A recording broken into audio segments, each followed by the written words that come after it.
For example, a fleet owner, Yeah. 5,000 vehicles, 10,000 Could be a vehicles. telecom player could be one of the. Yeah, telecom players, for example, they have hundreds of towers, so they're using Yeah. IoT to monitor the towers, right?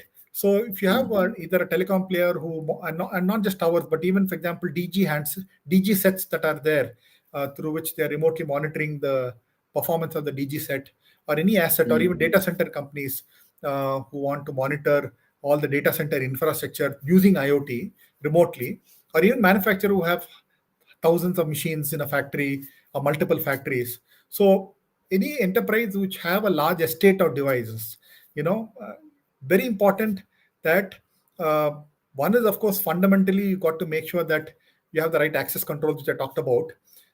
But also very important, Prem, especially when you're managing a large estate, to do regular firmware updates. This, you would have heard of the term called firmware over the air, FOTA, or software Okay. over the air, SOTA, right?